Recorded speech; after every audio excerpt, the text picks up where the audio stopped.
In this part of the lesson, we're going to look at how we can apply methods and properties to cells without needing to select those cells first, even if those cells happen to be on different worksheets or even in different workbooks. The whole point of doing this is to make your code run more efficiently. The fewer things you need to select, the faster your code will run.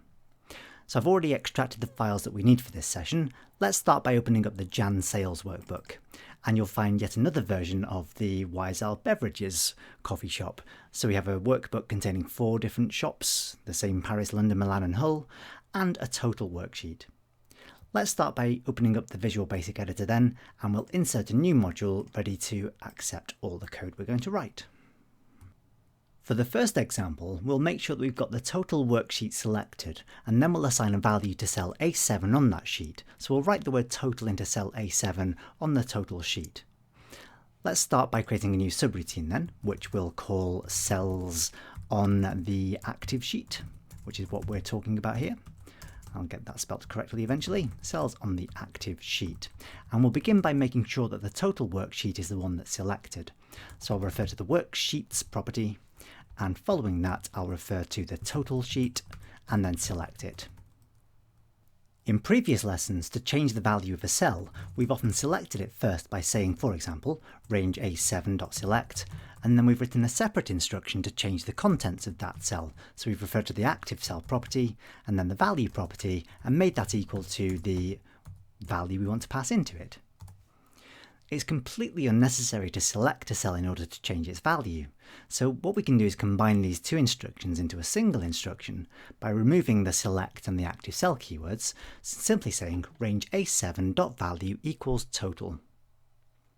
We could take exactly the same approach to change the value of cell B7 without selecting it. So on the next line, let's say range B7 dot, and ignore the idea of selecting it, we'll just jump straight to the value property, and we'll make this equal to equals sum, and then the range of cells that we want to reference in there is going to be cells B3 to B6. So B3 to B6.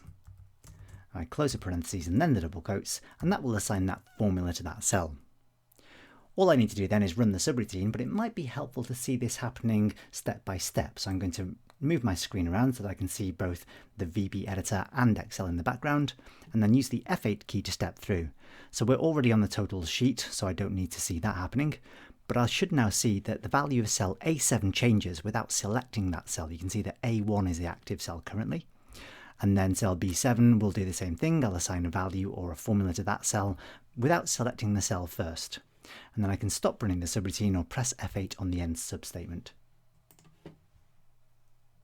So this shows that we can refer to cells on the active sheet easily enough, but we don't need to select them in order to change anything about them. What if we wanted to refer to a cell on a different worksheet? So let's move on now and try to copy the total from the Paris worksheet, which is in cell F9 on that sheet, into the appropriate cell on the total sheet. The technique that we would have used previously in order to do that would have been to select the sheet first and then select the cell on it. But let's look at a slightly cleverer way to do this. Let's begin by creating a new subroutine. We'll call this one copy Paris total. So sub copy Paris total. I've added a space there unnecessarily, excuse me. Copy Paris total. Now previously what we would have done is reference the Paris worksheet, and we know there's several ways to do that, but let's reference the sheet by its name. So I can say worksheets Paris, and then we would have selected the sheet before applying a method to range F9. So we could have said range F9.select and then .copy or range F9.copy. But again, as we've already seen, there's no reason to select a cell in order to apply a method or a property to it, nor is there any reason to select a worksheet in order to do something to a cell on that sheet. So what we can do here is ignore the idea of selecting the Paris sheet entirely and just combine all of these instructions into a single one. So we're not going to see the Paris worksheet being selected this time, but we can copy the contents of cell F9 without selecting the sheet at all. We can use exactly the same technique to reference the total worksheet and paste the copied cell into it, regardless of which worksheet is selected when we run the code. So let's begin by saying worksheets and then refer to the total sheet. And again, we're not going to bother selecting it. We're going to refer to the appropriate cell on that sheet, which happens to be cell B3. Just a very quick check there. It's cell B3 for the Paris total. So I can say worksheets total.range B3, And then again, I can refer to the paste special method. Sadly, my IntelliSense stops working at this point, and I only want to paste the values of this cell. So I'm going to go for XL paste values. If I want to step through this procedure now, I should find that if I first of all change the width of my screen so I can see both the Excel application in the background and the VB editor, I should now see that if I use the F8 key to step through this, that as if by magic, I can copy the contents from another worksheet without needing to move to it first, and then paste that copied value into the worksheet, regardless of which one I had selected. In this particular example, as all we're doing is copying the totals of a cell and we don't really care about the formatting, there's an even quicker way to do this. We can avoid having a separate copy and paste special method, and instead just assign the value of the cell on the total sheet by referring to the value of a cell on the London sheet and then the Milan sheet and the Hull sheet. So let's create a new subroutine that allows us to do that.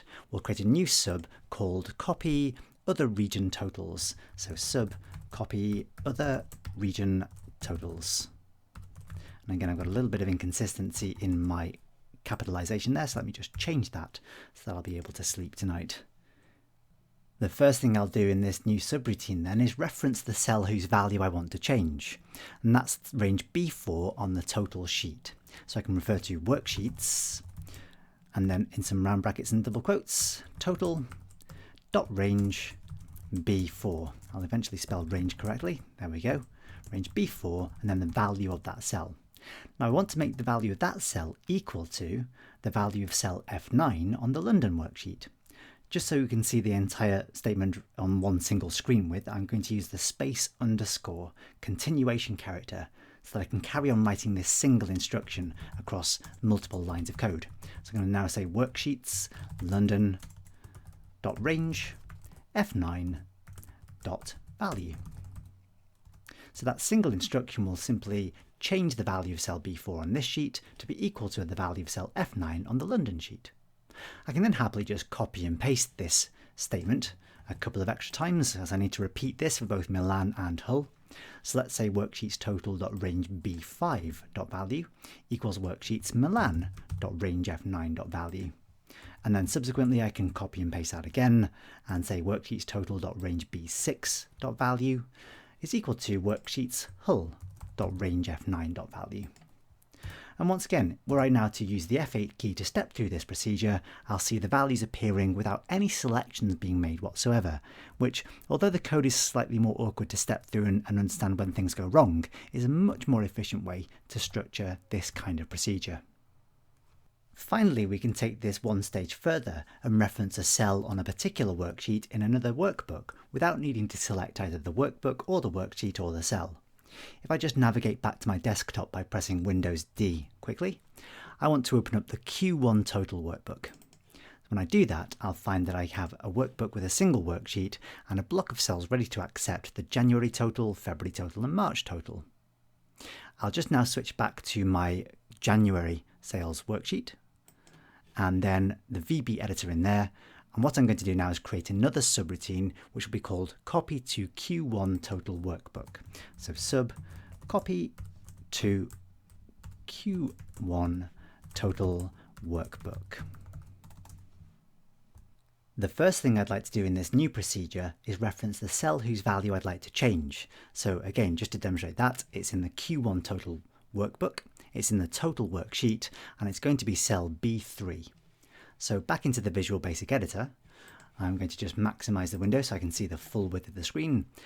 I'm going to start by referring to workbooks Q1 total.xlsm.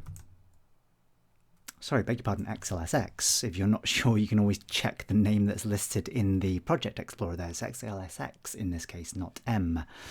Then inside there's a worksheets collection, so I can use the worksheets property to reference that. And then I know there's a single worksheet in there called total, and again you can see its name in the Project Explorer just here. And I know that I want to refer to range B3 on that worksheet, so I can say range B3 and then the value property. Now I'd like to make that cell's value equal to the value of a cell in the current workbook, i.e. the workbook in which my module is stored. So in the previous lesson we saw that we can reference that using the this workbook property. So we can say this workbook dot worksheets, and then the worksheet I'm interested in here is also called total. So I can refer to the total sheet. And then the cell reference I want to refer to here is, if we have a very quick look in the appropriate worksheet, so it's in the January sales, is cell B7. So that's containing the total. So let's switch back to the Visual Basic Editor, and I can complete this statement by saying range B7 dot value. So this is pretty much the extreme of this type of technique. We can refer to a single property of a single cell in a particular worksheet in a particular workbook without needing to select any of those items in order to make it work. So once again, just a final quick test. It's fairly pointless stepping through this procedure because there's only one single statement in it. So I'm just going to run the entire procedure. And although I can't see that anything has happened in the background in Excel, if I do indeed switch into the Q1 total workbook, I'll find that the actual total has appeared in exactly the right place. At this point, it's worthwhile moving down to the extra practice session on this page so you can get some more practice with referencing cells in different worksheets and workbooks. Once you've done with that, you can move on to the next lesson, which teaches you a whole variety of new techniques for referring to cells.